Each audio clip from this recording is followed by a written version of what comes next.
नमस्कार, आप देख रहे हैं इंडिया टीवी। आपके साथ मैं हूं मीनाक्षी जोशी। सुबह के 10 बजे का वक्त और रोजाना की तरह लेकर मैं हाजिर हूं दमदार 10। दमदार 10 में आज बात होगी रूस के कजान में आयोजित 16वीं ब्रिक्स समिट की, जहां प्रधानमंत्री नरेंद्र मोदी 2 दिनों की रशिया की यात्रा के दौरान राष्ट्रपति पुतिन और चीनी राष्ट्रपति शी जिनपिंग से मुलाकात करेंगे। इसके अलावा बात होगी एलएसी की, जहां भारत ने बातचीत और कूटनीति के जरिए चीनी सेना को पीछे हटने पर मजबूर कर दिया है। दमदार 10 में बात होगी मुख्यमंत्री योगी आदित्यनाथ और संघ प्रमुख मोहन भागवत की मुलाकात की। इसके साथ ही बात होगी महाराष्ट्र विधानसभा चुनाव की, जहां सीटों के बंटवारे को लेकर महाविकास अघाड़ी में मंथन जारी है। महाराष्ट्र के बाद बात झारखंड की भी होगी, जहां विधानसभा चुनाव के लिए कांग्रेस ने पहली लिस्ट में 21 कैंडिडेट्स के नाम का ऐलान कर दिया है।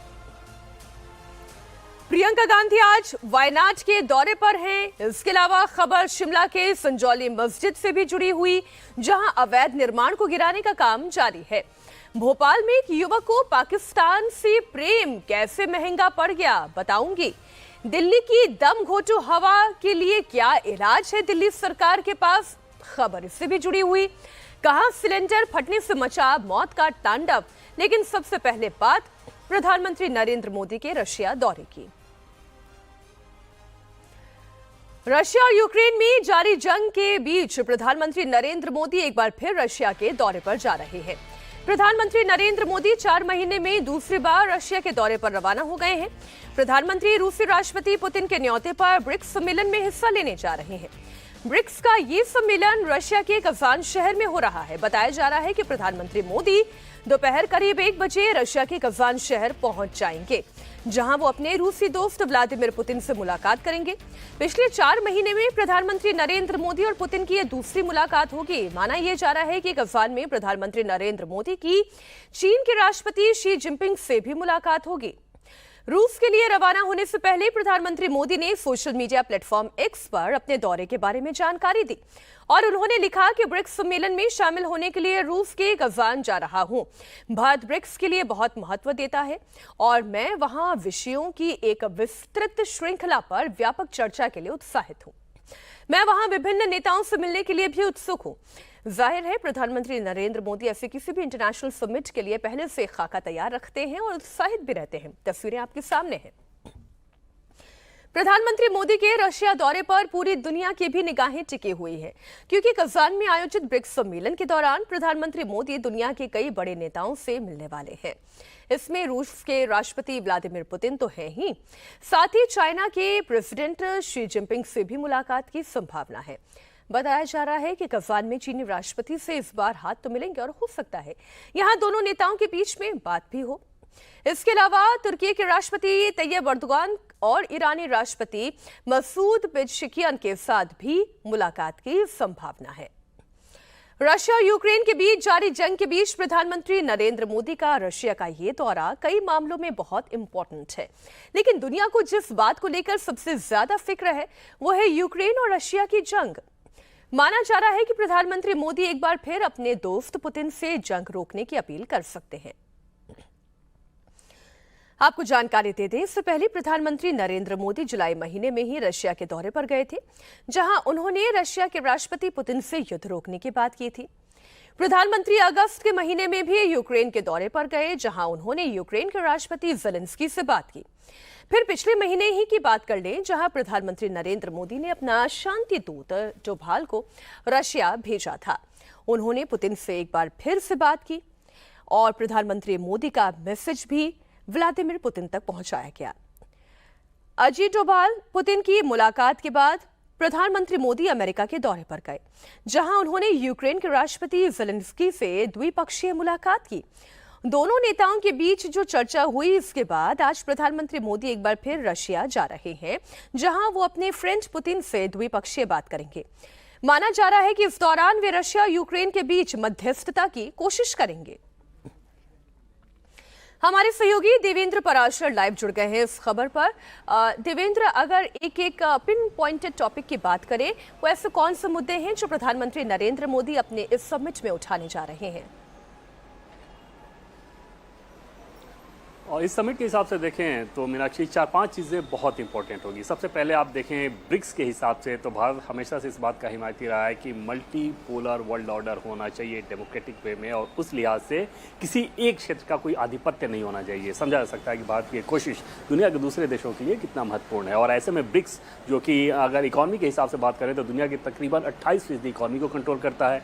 आबादी के हिसाब से बात करें तो तकरीबन 45% आबादी को कंट्रोल करता है ब्रिक्स। और उस ब्रिक्स को भारत की पहल पे ग्लोबल साउथ की जो आवाज़ बढ़ाने की बात कही जाती है उसमें 5 नए सदस्य जोड़े गए थे, यानी कि अब ब्रिक्स में जो 10 सदस्य देशों की संख्या है उसमें भारत का रोल अहम है और समझा जा सकता है कि ये कितना महत्वपूर्ण है। दूसरी चीज़ कि बायलैटरल टॉक्स के हिसाब से देखें तो रसिया के साथ जो $100 बिलियन का ट्रेड पहुँचाने का जो लक्ष्य रखा गया है उसको लेकर बातचीत होगी। तीसरी चीज़ जो कि बहुत महत्वपूर्ण होगी वो ये कि जैसा कि शुरू में आपने बताया कि यूक्रेन को लेकर तय मानिए कि आज जब व्लादिमीर पुतिन के साथ पीएम मोदी की बातचीत होगी उनके पहुंचने के 2 घंटे के भीतर, तो उसमें यूक्रेन का मसला आना ही है। और यूक्रेन के मसले की बात कर लें तो पहले इंटेंट का मसला था, अब एक्शन के लेवल पे भारत आ चुका है कि दोनों देशों को ये समझा रहा है कि क्या करना है क्या नहीं करना है। और समझा जा सकता है कि ये बातचीत की प्रगति है किस एडवांस स्टेज में आ चुकी है। और न्यूयॉर्क में जब जेलेंस्की मिले थे पीएम मोदी से तो वहां भी एक्शन को लेकर बातचीत हुई थी। मीनाक्षी जी, बहुत शुक्रिया पूरी जानकारी के लिए देवेंद्र आपका।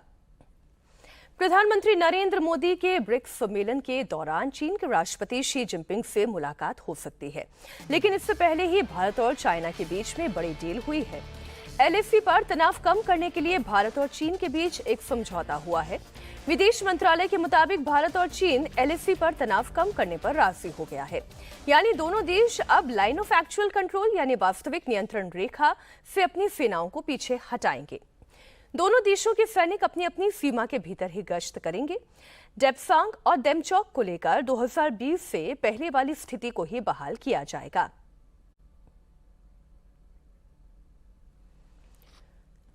Over the last several weeks, पिछले कुछ हफ्तों से चीन और भारत के डिप्लोमेट और मिलिट्री ऑफिसर एक दूसरे से लगातार बातचीत कर रहे थे। तमाम मंचों के जरिए एक दूसरे के संपर्क में थे और इन बातचीत के नतीजे में भारत और चीन की सीमा पर दोनों देशों के बीच वास्तविक नियंत्रण रेखा पर गश्त को लेकर सहमति बन गई है।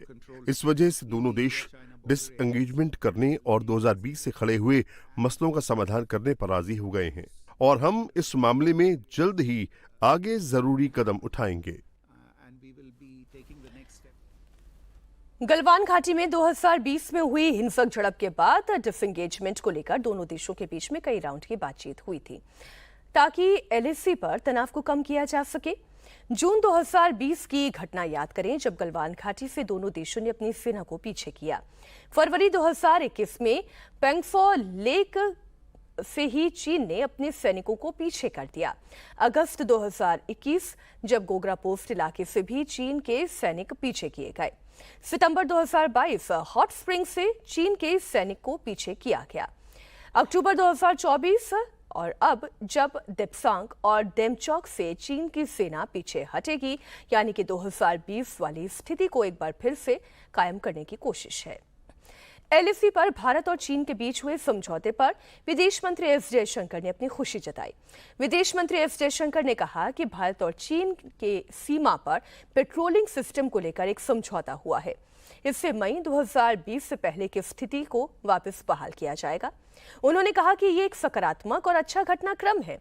ये बहुत ही धैर्य और बहुत दृढ़ कूटनीति का नतीजा है। हम सितंबर 2020 से बातचीत कर रहे हैं। उस समय मॉस्को में चीन के विदेश मंत्री वांग यी से मुलाकात के बाद मुझे लगा था कि हम शांति और 2020 से पहले की स्थिति में वापस लौट सकेंगे। चीन के साथ हुए समझौते को लेकर असदुद्दीन ओवैसी ने सवाल उठाया है। उन्होंने कहा कि हम चीन के साथ सहमति से तय की गई व्यवस्था के विवरण का इंतजार कर रहे हैं। विदेश सचिव की भाषा अस्पष्ट थी। ओवैसी ने कहा कि हमें सीमावर्ती क्षेत्र में सैनिकों के पीछे हटने की शर्तों को भी जानना होगा। 2017 के बाद डोकलाम में जो कुछ हमने देखा, हम उसकी पुनरावृत्ति नहीं करना चाहते, जहां पीएलए ने क्षेत्र में स्थायी मौजूदगी हासिल कर ली थी। जब तक कि पूरा विवरण उपलब्ध नहीं करा दिया जाता, तब तक कि नतीजे के बारे में निश्चित होना कठिन है।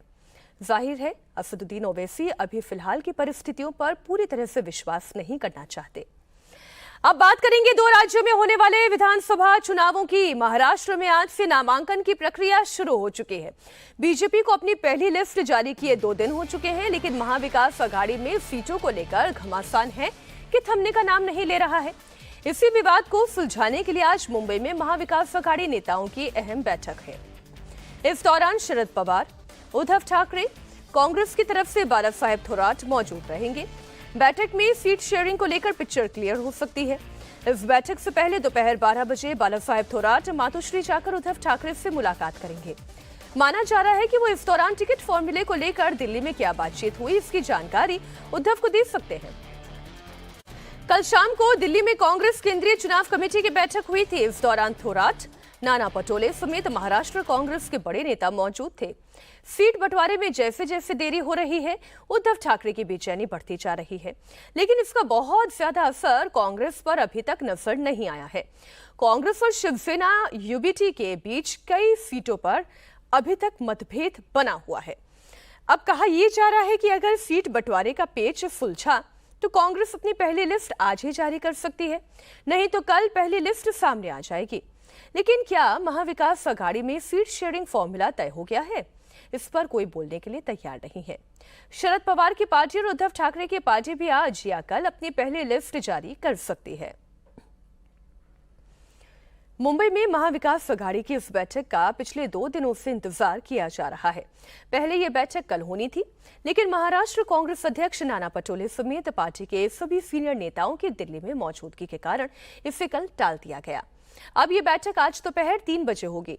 इस दौरान शरद पवार, उद्धव ठाकरे और बाला साहेब थोराट आपस में सीट शेयरिंग पर चर्चा करेंगे, लेकिन महाविकास आघाड़ी का कोई भी नेता अभी तक बोलने के लिए तैयार ही नहीं है कि क्या उनके बीच सीट के बंटवारे को लेकर जो मतभेद था वो दूर हो चुका है या गुत्थी अभी भी बनी हुई है।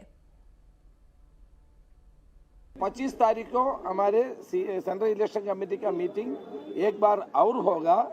मुंबई में हमारे महाविकास आघाड़ी का मीटिंग होगा। सीईसी में हमने 63 सीट्स को लिया और उसके बारे में चर्चा की है। फाइनल लिस्ट आपके पास दे देंगे। दमदार 10 में अब बात होगी दिल्ली एनसीआर में सांसों की इमरजेंसी की। दिल्ली में जैसे जैसे ठंड की दस्तक हो रही है, वैसे वैसे पोल्यूशन का लेवल भी बढ़ता जा रहा है। दिल्ली में प्रदूषण का स्तर बहुत ही खराब कैटेगरी में पहुंच चुका है। दिल्ली में आज एवरेज AQI लेवल 300 के पार है। आनंद विहार इलाके में तो सुबह करीब 9 बजे AQI 650 के पार तक पहुंच गया। दिल्ली में सुबह सुबह स्मॉग की मोटी चादर नजर आ रही है। घरों से निकलने वाले लोगों को सांस लेने में दिक्कत आ रही है। बीमार, बुजुर्ग और बच्चों को तो सबसे ज्यादा नुकसान है। वहीं बढ़ते AQI लेवल को देखते हुए दिल्ली एनसीआर में आज से ग्रैब की स्टेज 2 लागू कर दी गई है। इसमें डीजल से चलने वाले जनरेटर पर पूरी तरह से बैन लगा दिया गया है। दिल्ली एनसीआर में प्रदूषण तेजी से बढ़ रहा है। स्थिति इतनी खराब है कि 8 दिन पूरे होने से पहले ही ग्रैब 2 लागू कर दिया गया है, यानी अब दिल्ली में पाबंदी और बढ़ेंगी। मंगलवार सुबह 8 बजे से ग्रैब 2 के नियमों को लागू कर दिया जाएगा, यानी अब दिल्ली में डीजल से चलने वाले जनरेटर पर बैन है। पार्किंग फीस भी बढ़ा दी जाएगी ताकि लोग पब्लिक ट्रांसपोर्ट का इस्तेमाल करें। मेट्रो अब अधिक फेरे लगाएगी। डीटीसी की बसें हैं वो अधिक चलाई जाएगी ताकि कम से कम गाड़ियों से होने वाले प्रदूषण को थोड़ा सा कम किया जा सके। इस समय मैं आपको तस्वीरें दिखा रही हूँ न्यू अशोक नगर से। आप देख सकते हैं कि जो यमुना का पूरा बेल्ट है वहां पे धुंध भरी हुई है। नोएडा में जो पीछे की तस्वीर है वो पूरी धुंधली हो चुकी है। न्यू अशोक नगर एक ऐसी जगह है जो दिल्ली एनसीआर का बॉर्डर है। यहाँ से दिल्ली और नोएडा दोनों ही देख पाना बहुत मुश्किल हो रहा है।